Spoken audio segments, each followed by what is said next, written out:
اعوذ باللہ من الشیطان الرجیم بسم اللہ الرحمن الرحیم فاخذتهم الصیحة مشرقین فجعلنا عالیها سافلها وامطرنا علیہم حجارة من سجیل ان فی ذلک لآیات للمتوسمین وانها لبسبیل مقیم ان فی ذلک لآیۃ للمؤمنین۔ سورہ حجر آیات 73 سے 77۔ اللہ کے حکم کے مطابق حضرت لوط علیہ السلام اپنے اہل والوں کو لے کر نکل پڑے اور باقی پوری قوم کو اللہ تعالیٰ نے عذاب سے ہلاک کر دیا۔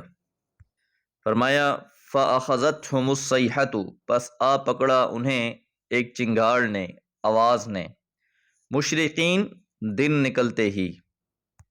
صیحہ کے معنی ڈانٹ کے ہیں، اور یہاں اس سے مراد عذاب الہی ہے جو دن نکلتے ہی ان پر آ دھمکا۔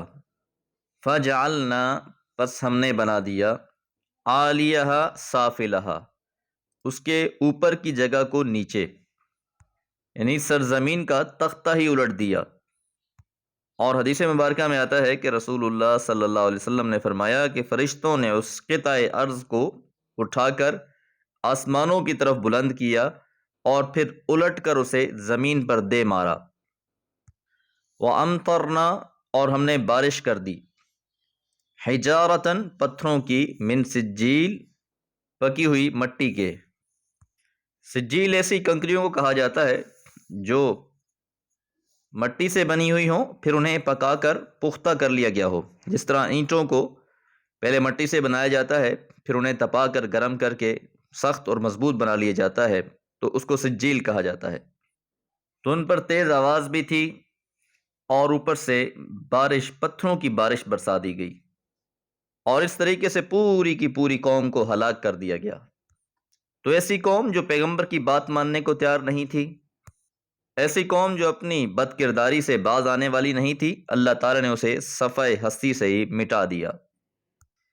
اِنَّ، یقیناً، فی ذالک، اس میں، لآیات، نشانیاں ہیں، للمتوسمین، بصیرت والوں کے لیے۔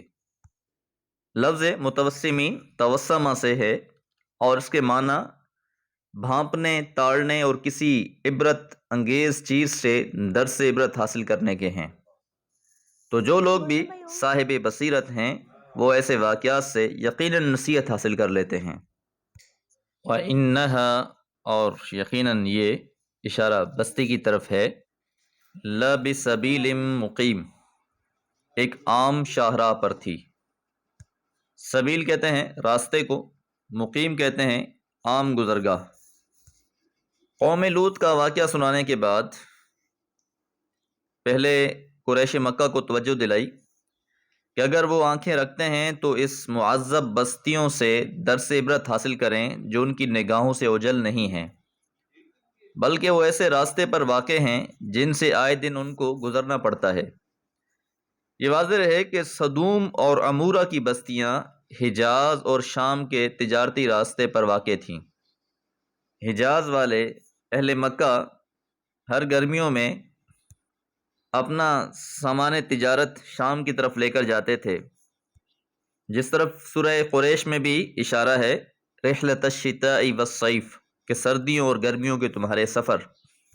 تو جب یہ سامان لے کر جاتے یا وہاں سے واپس آتے تو ان کا گزر ان بستیوں سے ہوتا، جن بستیوں کے نام سدوم اور عمورہ کی بستیاں تھیں۔ تو قافلے اکثر یہاں سے گزرتے رہتے تھے، اس لیے فرمایا کہ وَإِنَّهَا لَبِسَبِيلٍ مُقیم، کہ یہ بستی تو ایک عام شاہراہ پر تھی۔ ان فی ذالک، یقیناً اس میں، لآیۃً، یقیناً نشانی ہے، للمؤمنین، ایمان لانے والوں کے لیے۔ تو اہل ایمان کے لیے کیسے نشانی ہے کہ حضرت لوط علیہ السلام اپنی قوم کو سمجھاتے رہے، قوم نے ایک بات نہ مانی، سرکشی اور بغاوت میں ہر حد کو عبور کر لیا، اور بالآخر حضرت لوط علیہ السلام کے گھر کا احاطہ کر لیا۔ پھر اللہ تعالیٰ نے حضرت لوط علیہ السلام اور اہل ایمان کی حفاظت فرمائی اور باقی ساری قوم کو ہلاک کر دیا۔ تو اہل ایمان بھی آج کے حالات سے پریشان نہ ہوں کہ اہل مکہ نے ان پر زندگی تنگ کر رکھی ہے، کیونکہ اللہ تعالیٰ کی نصرت اور حمایت ہمیشہ اہل ایمان کے ساتھ ہی ہوتی ہے۔ تو اس واقعے سے بھی اہل ایمان کے لیے بہت زیادہ سامان تسلی ہے کہ بالآخر اللہ تعالیٰ کامیاب انہی لوگوں کو کرتا ہے جو فرما برداری کرنے والے ہیں۔ سرکشی کرنے والوں کا انجام تو ہمیشہ ہی عبرتناک ہوتا ہے۔ اللہم انا نسألک العفة والعافیة فی اہلنا و اموالنا وما علی الا البلاغ۔